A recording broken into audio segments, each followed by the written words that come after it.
खुलुमबाय inside any बर'आव आं नोंथांमोनखौ बरायबाय। तिनिसुकियायाव गाहाय मन्त्रि उजाला बिथांखिनि गेजेरजों एलपिजि गेस सिलिन्डार आरो इ-लेबार सिनायथि बिलाइ राननाय हाबाफारि जानानै थाङो।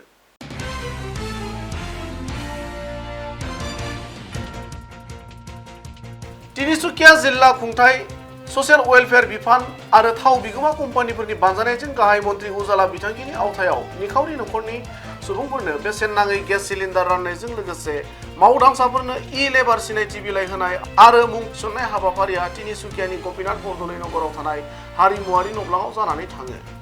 मख'नो गोनांनि रबिबारखालि जानाय बे हाबाफारिखौ जिल्ला बेंगिरि नरसिं पावारा बेखेवनानै होदोंमोन आरो बे हाबाफारियाव मिरुनि रायजोआरि मन्त्रि रामेश्वर तेली, आसामनि मन्त्रि सन्जय किसान, एमएलए फारियै सुरेन फुकन, भास्कर शर्मा, दिग्बय आइअसिएलनि गाहाय सामलायगिरि के.भि. रामान मुर्तिमोनजों लोगोसे आइअसिएलनि माखासे मावख'गिरिफोरा बाहागो लादोंमोन।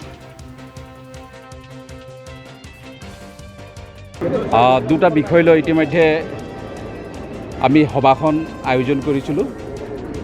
প্ৰথম কথা আছিল আমি উজালা পাৰ্ট 2 আৰম্ভ কৰিছোঁ। ভাৰতবৰ্ষৰ বিভিন্ন ঠাইত যিসকল দুখীয়া মহিলা আছে তেওঁলোকক ইতিমধ্যে আমি gas connection LPG gas connection দি আছোঁ। আৰু দ্বিতীয়টো আছিল আমাৰ শ্ৰমৰ কাৰ্ড আমি সমগ্ৰ ভাৰতবৰ্ষত অসংগঠিত যিসকল শ্ৰমিক আছে তেওঁলোকক আমি ৰেজিষ্ট্ৰেশ্যন কৰাইছোঁ। এই দুটা বিষয় লৈ ইয়াত আমি সভাখন আয়োজন কৰিছিলোঁ। মোৰ সৈতে উপস্থিত আছিল আমাৰ অসম চৰকাৰৰ কেবিনেট মন্ত্ৰী সঞ্জয় কিষাণ ডাঙৰীয়া, আমাৰ তিনিচুকীয়াৰ বিধায়ক, আমাৰ ডিগবৈ সমষ্টিৰ বিধায়ক সুৰেন ফুকন ডাঙৰীয়া আছিল, মাৰ্ঘেৰিটাৰ বিধায়ক আমাৰ ভাস্কৰ শৰ্মা ডাঙৰীয়া আৰু ডুমডুমাৰ বিধায়ক ৰূপেশ গোৱালা ডাঙৰীয়া উপস্থিত আছিল। ইয়াত আমি নিশ্চয় জানে যে আমাৰ যিটো জিলাত 90% তলত আমি উজালা আঁচনি দিছোঁ তাতহে আমি আৰম্ভ কৰিব পাৰিছোঁ। যেনে গুৱাহাটীত আমি কৰিব নোৱাৰোঁ, তাত 90 ওপৰত আছে।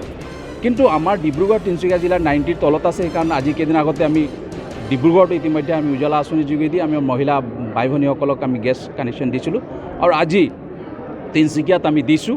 আৰু ইয়াৰ পিছত আমি ভাবিছোঁ আমাৰ বিধায়কসকল আমি সমষ্টি ৱাইজত এনেধৰণৰ সভা কৰি যাতে এই গেছ কানেকশ্যনসমূহ বিতৰণ কৰে।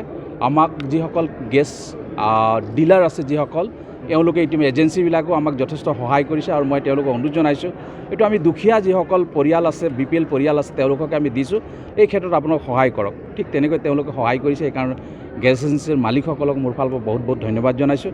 দ্বিতীয় কথা হ'ল যে শ্ৰম কাৰ্ড এতিয়ালৈকে আমি অসমক টাৰ্গেট আমি 1 কোটি কৰি দিছোঁ আৰু গোটেই ভাৰতবৰ্ষত আমি 38 কোটি ইতিমধ্যে আমি শ্ৰম কাৰ্ড বনাবৰ কাৰণে সিদ্ধান্ত লৈছোঁ আৰু আজিলৈকে গোটেই ভাৰতবৰ্ষত 9 কোটি মানুহে ইতিমধ্যে শ্ৰম কাৰ্ড বনাইছে।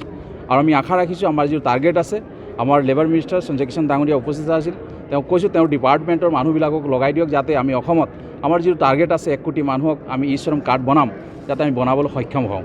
আৰু এই দুটা কাম আছিল। তাৰ উপৰিও যিসকল আমাৰ প্ৰভিডেণ্ট ফাণ্ডৰ যিসকল মানুহ ৰিটায়াৰ হৈছে তেওঁলোকৰ ইতিমধ্যে আমি আজি পেঞ্চনৰ পইচা ইতিমধ্যে বিতৰণ কৰিছোঁ।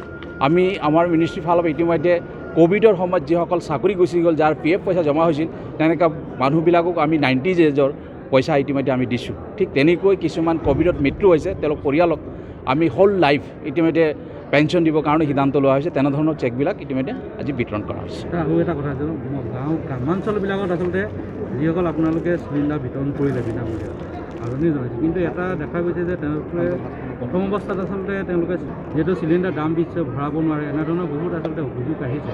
এই ক্ষেত্ৰত আপুনি আচলতে এজন যেতিয়া পেট্ৰলিয়াম মন্ত্ৰী কি ক'ব? চাওক, প্ৰথম কথা হ'ল তেনেধৰণৰ অভিযোগটো মোৰ ওচৰত অহা নাই এতিয়ালৈকে, আপুনি কৈছে। কিন্তু এই কথাটো আহিছিল মই